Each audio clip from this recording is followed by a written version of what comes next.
welcome back to 13 Cards Subject to Change. I am glad to be back. Thank you, boys, for taking over last week's show. I was very impressed, but I have some notes we will get to here in a little bit. Well, are you mad because I insulted you a little bit? If I was mad about that, you and I wouldn't have gotten through episode 0. Oh, that's true. And I mean the first day of work, not even the first episode of the show. I mean, for God's sakes. You and wearing your Angus hat. Yeah, exactly. Yeah, I know. I saw that picture.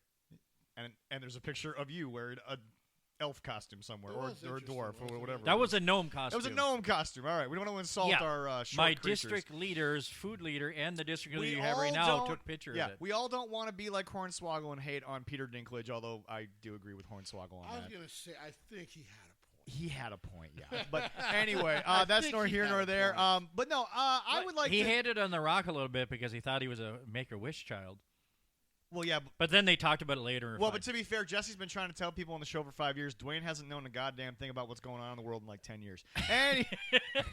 That's right. That is right. Anyway, oh my God. Moving forward, we would like to get the show started. And you know what? Fine, I'll do it. Congratulations to the Thunder to making their first NBA Finals. We all know you don't belong there, and we all know SGA is a joke of a player right now. So we'll move on from that little pettiness. All right. But anyway, no, back to this. So Jesse, you fancy yourself a man who doesn't necessarily like to worry that much about bullshit. Let's right? talk about it. By the way, for any of you wondering what bullshit? If you are, we are live. Forgot to mention that. We are live on YouTube. This will be starting up a little more. Jesse is currently sharing it to as many social medias as he knows how. That's right.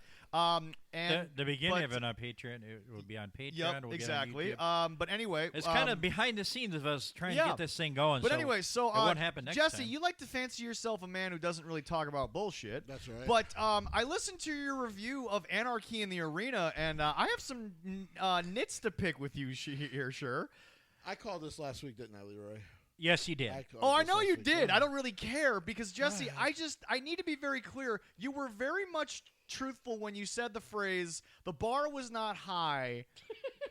It was the best Anarchy in the Arena. It was. I was listen. It was down here. I mean, listen, the bar is very low. A child can jump over it, to quote you from last week. But the bar, for once the camera, the bar is about yeah, but see, high. Jesse, the part that bothers me the most is... having known you as long as I've known you, the reason why a lot of your past projects have broken up are because you were working with people who weren't ready to, quote, take the leap. Sure. So explain to me why that deserved the very simple, not point-by-point of bullshit review that you gave of, Jesse, it still was a complete embarrassment to trying to grow anything in the business. Because you know what?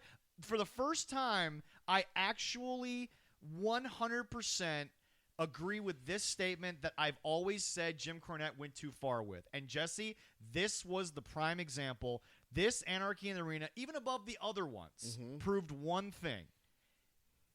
AEW wrestling takes no talent. I'm going to push back today. And it came from your...